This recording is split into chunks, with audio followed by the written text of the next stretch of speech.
السلام علیکم عزیز طلباء، آج ہم 11ویں کلاس کا سبق نمبر 7 پڑھ رہے ہیں۔ اس کا عنوان ہے سفارش اور یہ تحریر کرتا ہے جناب احمد ندیم قاسمی صاحب کا۔ یہ ایک افسانہ ہے، بڑا سبق آموز کا افسانہ ہے۔ تو چلو ہم چلتے ہیں اسکرین کی جانب تاکہ آپ کو وہاں سے یہ میں افسانہ پڑھ کے سنا سکوں۔ عزیز طلباء، آج ہم 11ویں کلاس کا سبق نمبر 7 پڑھیں گے۔ یہ احمد ندیم قاسمی صاحب کا لکھا ہوا ایک افسانہ ہے جس کا نام ہے سفارش۔ ایک سبق آموز کہانی ہے، تو چلیں سے پڑھتے ہیں۔ محلے کی بڑی گلی کے موڑ پر 3-4 تانگے ہر وقت موجود رہتے ہیں، مگر اس روز میں موڑ پر آیا تو وہاں ایک بھی تانگا نہیں تھا۔ مجھے خاصی دور بھی جانا تھا اور جلدی بھی پہنچنا تھا، اس لیے تانگے کا انتظار کرنے لگا۔ تانگے تو بہت سے گزرے مگر سب لگے ہوئے تھے۔ اچانک میں نے فیکے کوچوان کو اپنی طرف آتے دیکھا تو پکارا، بھائی فیکے تانگا کہاں ہے؟ تانگا لاؤ نا۔ تانگا تو باؤجی آج نہیں جوڑا ہے، فیکے نے جواب دیا۔ میں نے دیکھا کہ فیکے کوچوان اور پہلوان کا پہلوان تھا۔ میں نے دیکھا کہ فیکا جو کوچوان اور پہلوان کا پہلوان تھا، اس نے آج شیو بھی نہیں بنوایا تھا۔ اس کی آنکھیں بھی سرمے سے محروم تھیں اور بوٹی کی طرح سرخ ہو رہی تھیں۔ کیا بات ہے فیکے؟ میں نے پوچھا۔ وہ بولا، بابوجی ایک کام ہے۔ ہاں کہو، میں نے کہا۔ کام یہ ہے بابوجی کہ آپ میرے بابا کا تو جانتے ہیں نا؟ فیکا بولا، اس کی ایک آنکھ چلی گئی ہے۔ او ہو، مجھے دکھ ہوا۔ کیسے گئی؟ کیا کوئی حادثہ ہوا؟ جی نہیں، فیکے کے چہرے سے فیکے کے چہرے پر بھول پن کا چھینٹا پڑ گیا۔ لال تو وہ ہر وقت رہتی تھی اور اس میں پانی بہتا رہتا تھا۔ آپ تو جانتے ہیں، آپ تو بابا کے ساتھ کئی بار تانگے پہ بیٹھے ہیں۔ تو بابوجی کل کیا ہوا کہ بابا مصری شاہ میں سے گزرا تو ایک حکیم سرما بیچ رہا تھا۔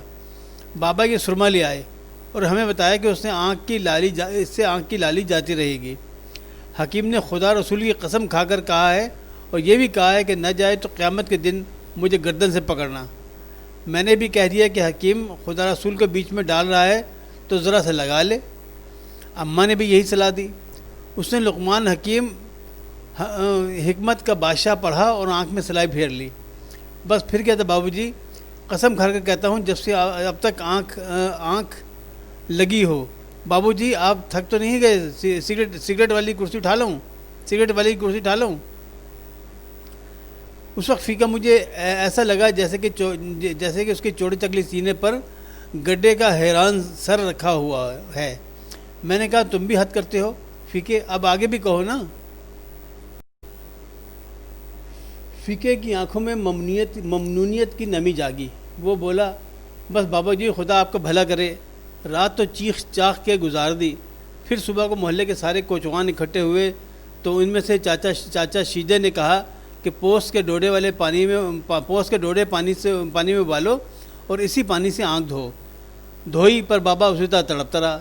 پھر کسی نے کہا کہ پالک کا ساگ ابال کر باندھا اور جب کھولا تو بابا نے صاف کہہ دیا کہ اب کیا جتن کرتے ہو، آنکھا دیا تو بجھ گیا۔ ہمارے گھر میں تو پٹس پڑ گئی بابوجی۔ اسے ایک ہسپتال لے گئے مگر پھر دوسرے میں لے گئے، دونوں میں جگہ نہیں تھی۔ دوپہر کو راج گڑھ کے ایک کوچوان نے بتایا کہ اس کا سالہ میو ہسپتال میں چوکیدار ہے۔ اس کی صفائی سے جگہ تو مل گئی پر برانڈے میں، وہ بھی کوئی ایسی بات نہیں۔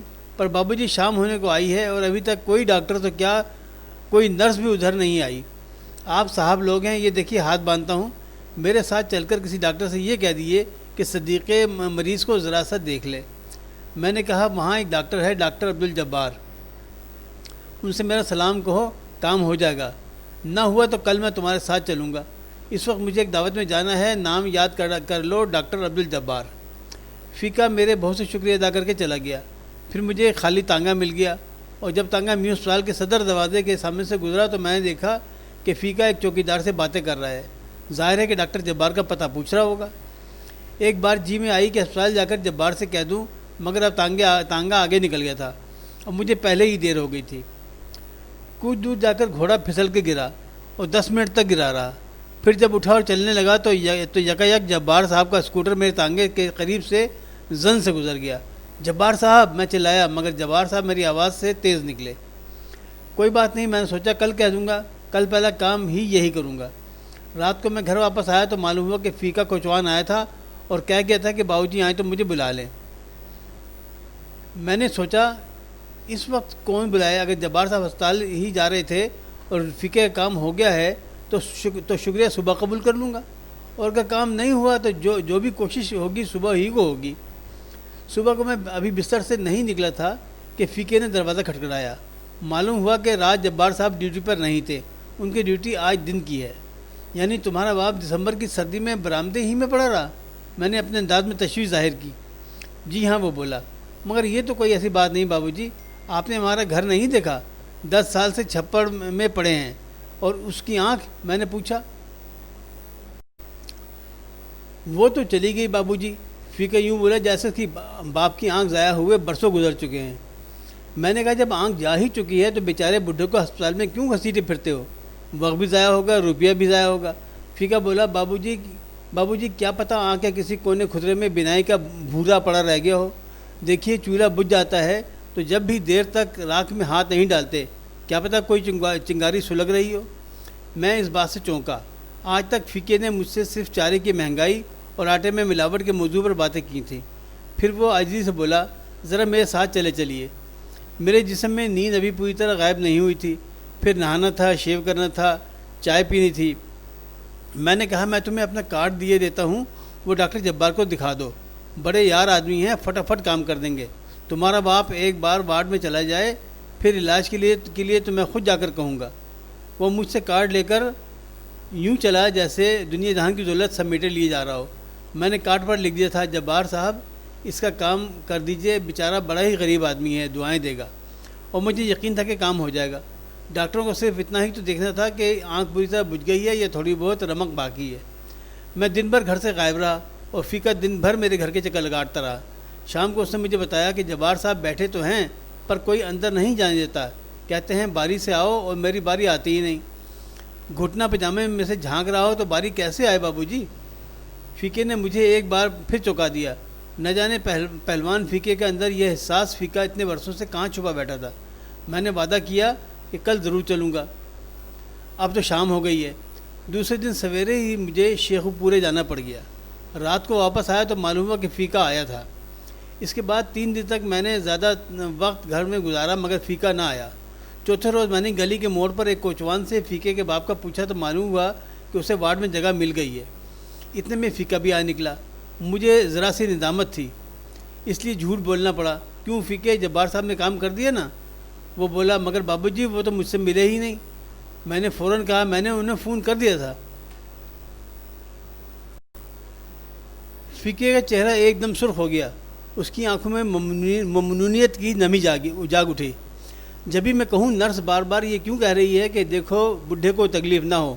پھر میں وہاں چلا آیا۔ میرے قدم آہستہ آہستہ اٹھ رہے تھے مگر ذہن جیسے شکست کھا کر بھاگا جا رہا تھا۔ رات کو نیند نے ندامت دور کر دی مگر صبح ہی فقہ دروازے پر موجود تھا۔ بولا، آپ کی مہربانی سے داخلہ تو مل گیا تھا پر اب انہوں نے بابا کو کوٹ لکھپت کے ہسپتال میں بھیج دیا ہے۔ یہ تو بڑا غضب ہوا بابو جی، آج میں اماں کو ساتھ لے کر گیا، 2 روپے گل ہو گئے، کچھ ہو سکے تو کیجیے۔ میں نے کہا میں ابھی جا کر ڈاکٹر جبار کو فون کرتا ہوں۔ میں نے فون کیا بھی مگر ڈاکٹر صاحب مل نہ سکے۔ پھر مصروفیتوں میں بات آئی گئی ہو گئی۔ 5-6 روز بعد میں نے فقہ کو دیکھا تو سوچا کہ نظریں چرا کر ساتھ والی گلی میں مڑ جاؤں اور وہاں سے بھاگ نکلوں، مگر فقہ لپک کر میرے پاس آیا، بولا، بابو جی سمجھ میں نہیں آتا آپ کے کس احسان کا بدلہ اتاروں گا۔ جھوٹ نے میری ندامت کو کان سے پکڑ کر ایک طرف ہٹا دیا۔ واپس آ گیا نا تمہارا بابا؟ فقہ بولا، واپس بھی آ گیا اور آپریشن بھی ہو گیا، جمعے کو پٹی کھل رہی ہے، دعا کیجیے۔ میں نے کہا اللہ رحم کرے گا۔ پھر وہ جمعے کی شام کو آیا تو بولتے ہی زار رونے لگا۔ بابو جی غضب ہو گیا، پٹی کھلی تو پتہ چلا ایک آنکھ تو گئی تھی، دوسری پر بھی اثر پڑ گیا ہے۔ کہتے ہیں اب پہلے آپریشن کا زخم ملے تو دوسرا آپریشن ہوگا اور دوسری آنکھ کا بھی ہوگا۔ میں نے اسے تسلی دی اور ساتھ لے کر سامنے ہی ایک دکان سے ڈاکٹر جبار کو فون کیا مگر بدقسمتی سے وہ فون پر موجود نہ تھے۔ پھر میں نے اس سے وعدہ کیا کہ کل جا کر ڈاکٹر جبار سے ملوں گا، وہ ہسپتال میں نہ ہوئے تو انہیں گھر میں جا کر پکڑوں گا۔ دوسرے دن میں جا تو نہ سکا، البتہ ڈاکٹر جبار کو فون ضرور کیا مگر وہ پھر غائب تھے۔ ادھر فیقہ بھی غائب ہو گیا۔ شاید 2-2.5 ہفتے بعد دروازے پر دستک ہوئی۔ نوکر نے آ کے بتایا کہ فیقہ کوچوان آیا ہے۔ میں نے بھی اسے کھڑکی میں سے دیکھ لیا، بالکل ہلدی ہو رہا تھا۔ میں نوکر سے پوچھا، کیا تم نے اسے بتا دیا کہ میں موجود ہوں؟ جی ہاں، نوکر بولا، بس میرے منہ سے نکل گیا۔ بڑے احمق آدمی ہو، میں نے اسے ڈانٹا اور کہا، جاؤ کہہ دو کپڑے بدل رہے ہیں، آتے ہیں۔ کپڑے تو میں نے بدل رکھے تھے، البتہ میں نے اپنے تیور بدلنے کی کوشش کرنے لگا۔ پھر اچانک خیال آیا کہ کتنا چھوٹا آدمی ہوں، 2 پیسے یا 2 روپے یا چلو 2 لاکھ کی بھی بات نہیں، 2 آنکھوں کی بات ہے، اور میں جھوٹ بولے جا رہا ہوں۔ مجھے فیقے کے سامنے اعتراف کر لینا چاہیے کہ میں تمہارے لیے کچھ نہیں کر سکا۔ پھر میں نے وہ فقرے سوچے جو مجھے فیقے کے سامنے اس انداز سے ادا کر رہے تھے کہ اسے سچی بات بھی معلوم ہو جائے اور اسے دکھ بھی نہ ہو۔ میں باہر آیا تو فیقہ بولتے ہی زار زار رونے لگا۔ بابو جی کچھ سمجھ میں نہیں آتا، اس کی آواز بھرا گئی۔ میرے سوچے ہوئے فقرے ایک دوسرے سے گتھم گتھا ہو گئے۔ بمشکل میں نے کہا، فیقے بات یہ ہے، آنسو سے بھیگا ہوا بچوں کی طرح گول گول سرخ چہرہ لیے فیقہ اٹھا اور بولا، بابو جی کچھ سمجھ میں نہیں آتا، میں شکریہ ادا کروں تو کیسے کروں؟ میرا بابا ٹھیک ہو گیا ہے، اس کی دونوں آنکھیں ٹھیک ہو گئی ہیں، اسے بینائی اللہ نے دی ہے اور آپ نے دی ہے۔ آپ نے مجھے خرید لیا بابو جی، قسم خدا کی میں عمر بھر آپ کا نوکر رہوں گا۔ اور میں نے ایک بہت لمبی بہت گہری سانس لے کر کہا، کوئی بات نہیں فیقے، کوئی بات نہیں۔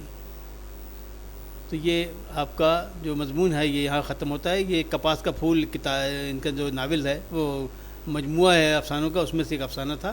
اس مجموعے کا نام تھا کپاس کا پھول اور افسانے کا نام تھا سفارش۔ تو آج یہ ہم نے یہاں پہ آپ کو پڑھ کے سنا دیا۔ تو عزیز طلباء، آپ نے یہ افسانہ سن لیا۔ اب یہ افسانہ چونکہ اب ہم پہلے سناتے ہیں آپ کو پورا افسانہ جو بھی تحریر ہوتی ہے، اور اس کے بعد اگلے پارٹ میں آپ کو اس کی مشق کرائی جاتی ہے۔ تو آج ہم نے یہ افسانہ آپ کو پڑھ کے سنا دیا۔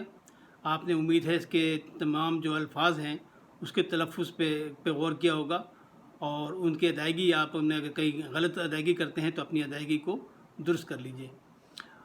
اور اس کے بعد آج یہ آپ کا افسانہ یہاں ختم ہو جاتا ہے۔ ہم اگلی مرتبہ جب آئیں گے تو انشاءاللہ اس کی مشق کریں گے۔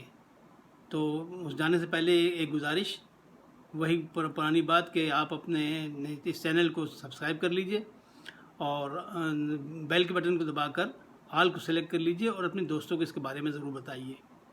آپ جتنا زیادہ اس کو پروموٹ کریں گے اتنا زیادہ قوم کے بچوں کو بھی فائدہ ہوگا، اور ہمارا بھی حوصلہ بڑھے گا کہ ہم جو کچھ کر رہے ہیں اس کا بچے اس سے فائدہ اٹھا رہے ہیں، حاصل کر رہے ہیں۔ تو جب آئندہ اپلوڈ جب تک میں واپس آپ کے پاس حاضر ہوں گے اس تک کے لیے اجازت چاہتا ہوں۔ اللہ حافظ ناصر۔ براہ کرم میرے چینل کو سبسکرائب کر کے بیل آئیکن کو دبا دیجئے تاکہ میرے آئندہ کے اسباق کی اطلاع آپ کو فوراً ہو سکے۔ Thank you.